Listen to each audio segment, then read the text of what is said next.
Hello and welcome to Explore Your Roots.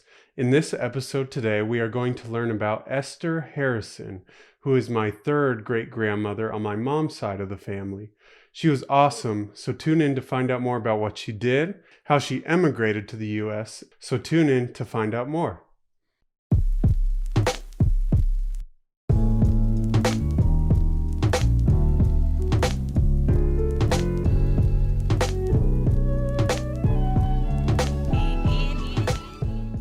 Okay, so to begin, I want to explain some of the research that went into this episode. And as usual, I did a lot of digging on genealogy websites and also read a few accounts from her children.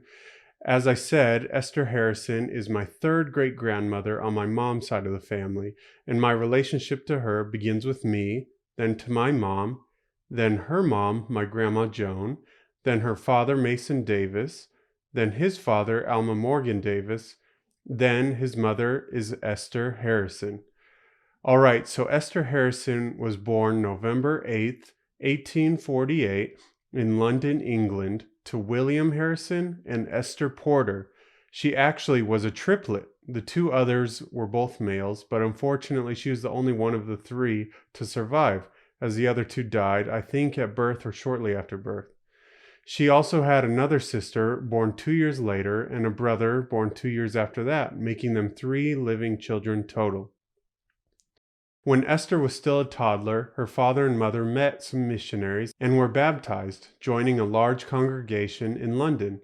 It was most likely there in that congregation that the desire to emigrate to the U.S. was first seeded in the Harrisons.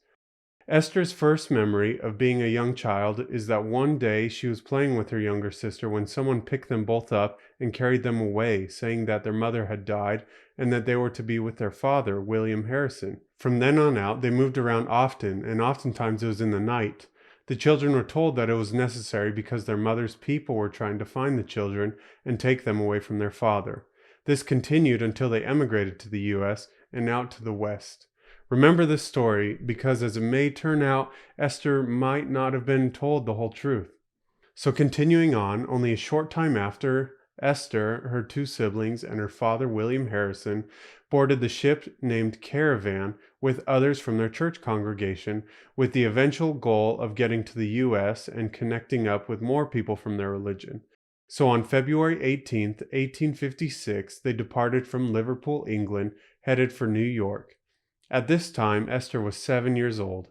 The passage was, for the most part, pretty peaceful and easy, and toward the end of the voyage, and just days out from New York, Esther's father, William, was married to a Hannah Adams, a young woman that he had courted back in London, and who also decided to emigrate to the U.S. Once they had arrived in the U.S., Esther's father, William, worked as a tinner, trying to earn and save enough money to move west with the rest of his friends. The family had made it out to Missouri when the Civil War broke out in 1861. The government came and confiscated all of their food except for some cornmeal and tomatoes they had in their garden. This, along with a few other skirmishes nearby, created a sense of urgency for the Harrison family to continue to move west. Luckily, that same year of 1861, Esther's father, William, secured a job working in the engine room of a boat heading west on the Missouri River. He brought his family along, and they got off the boat at present-day Omaha, Nebraska. In July of 1862, the Harrison family decided to trek west to Salt Lake City with the rest of their friends and church congregation. At this time, Esther was almost 14 years old. Esther's younger brother, William Chase Harrison, wrote about their journey, and I'll put the link to that autobiography in the description. It is fun to read the adventure from the point of view of a 10-year-old. He speaks of tough times as well as much enjoyment.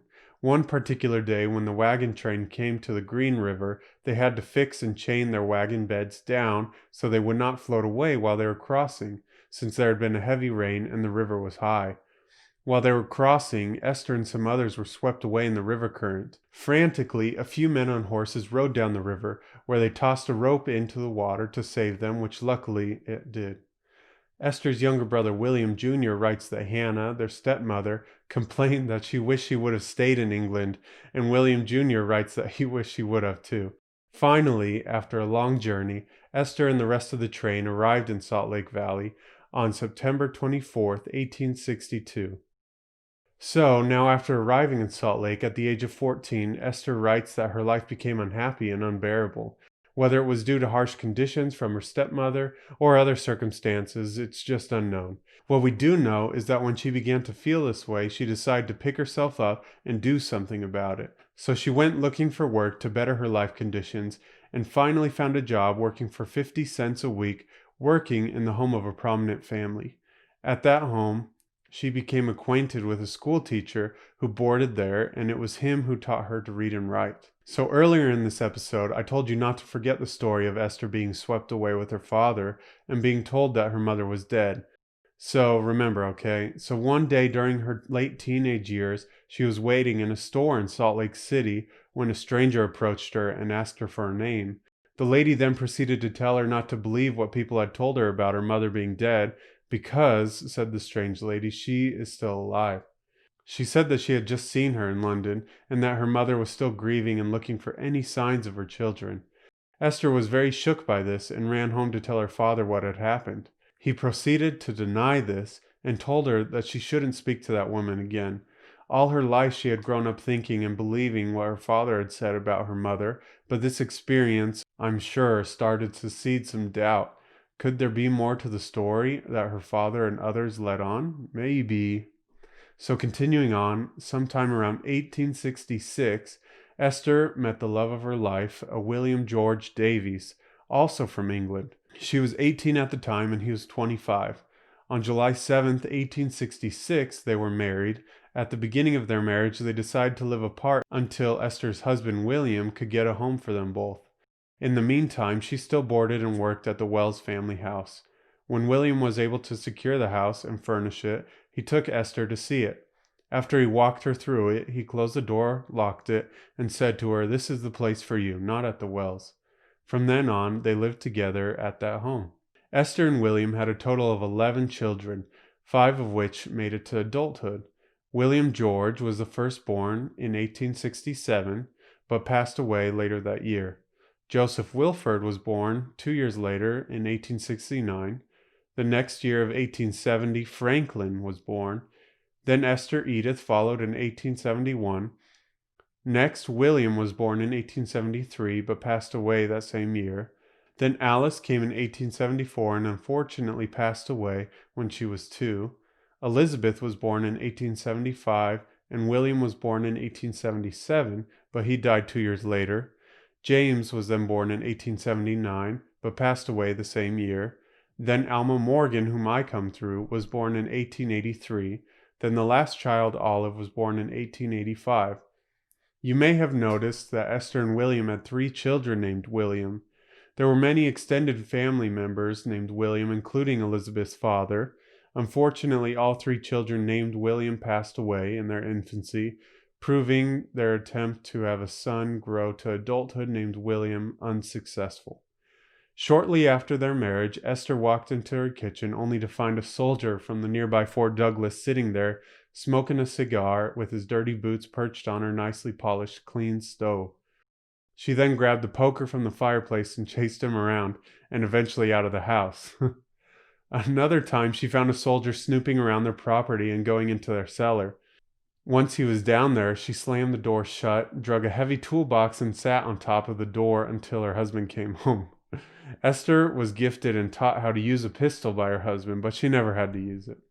In the spring of 1869, William and Esther got a 2-story house on the shores of the Salt Lake named Blackrock, after the large black rock just off the shore in the lake. There, they cared for livestock, including cattle, horses, and sheep. And while at Blackrock House, they had a lot of work, but also a lot of help. Esther had many experiences with snakes at this house.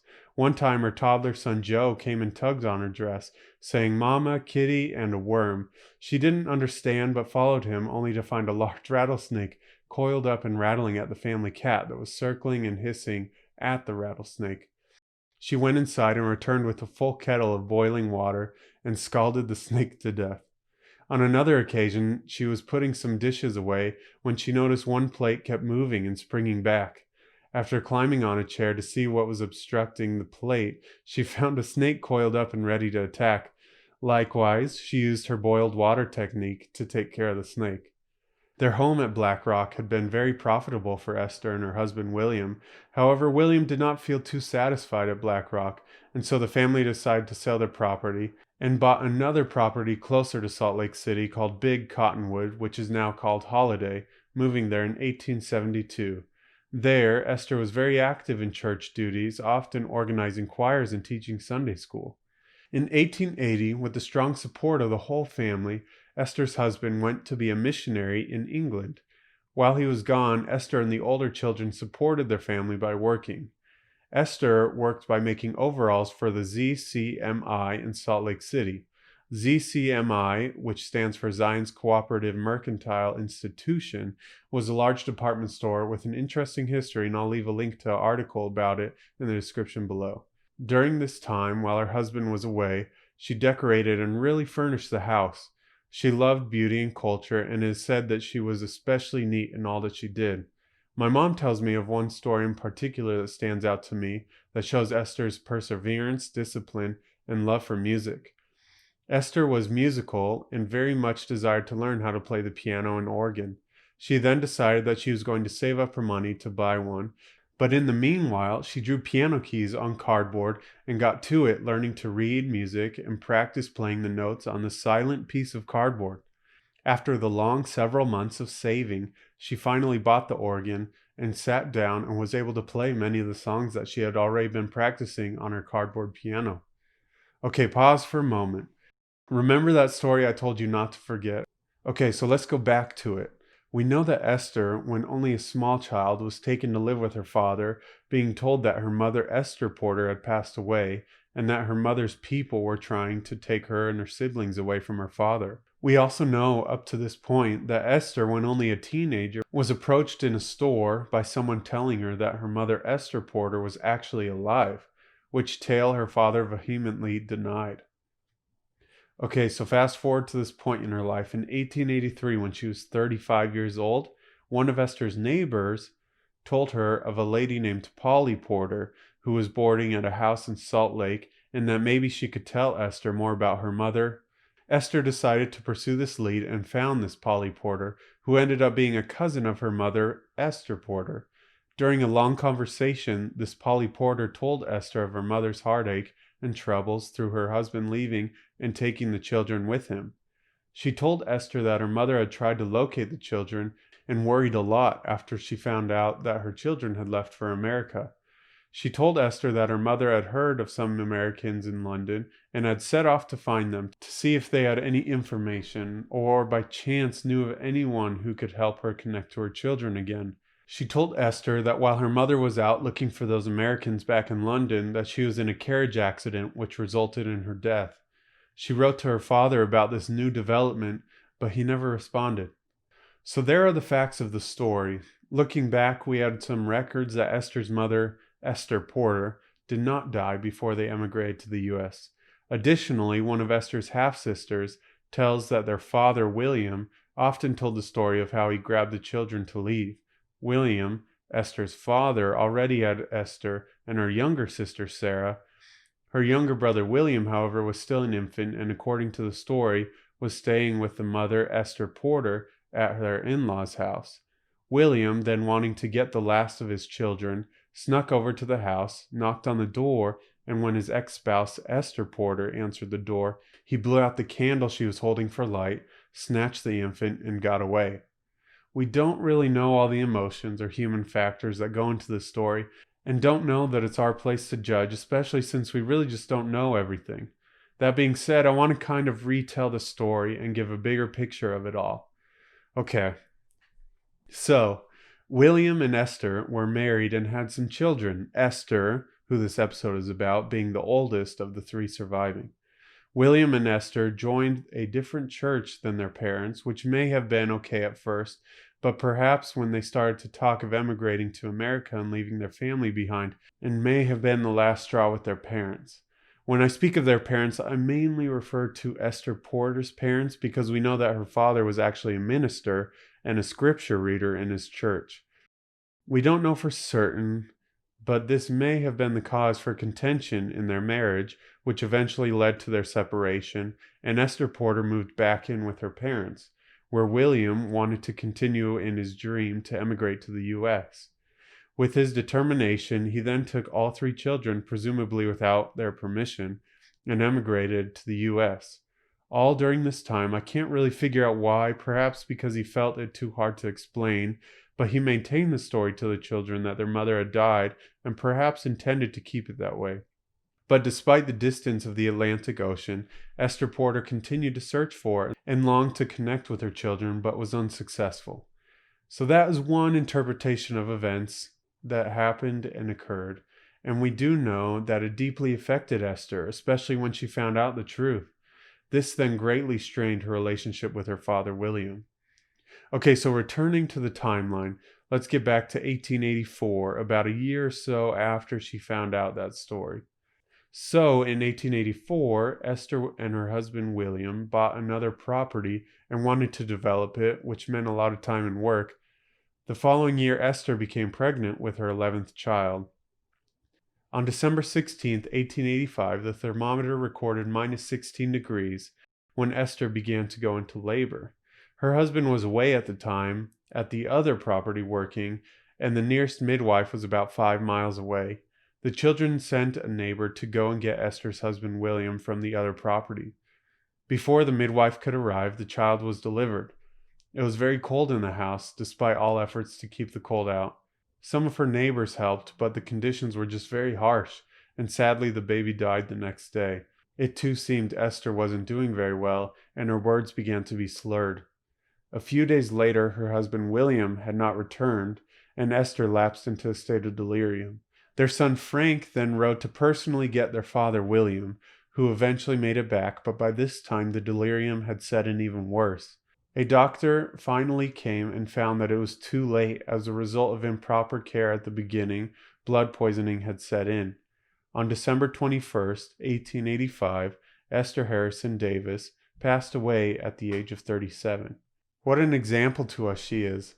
To me, she's a great example of strength in learning, working hard, and being strong. She weathered many storms of crossing the plains and providing and taking care of her 11 children while her husband was away, as well as the mental ones of dealing with the story of her mother.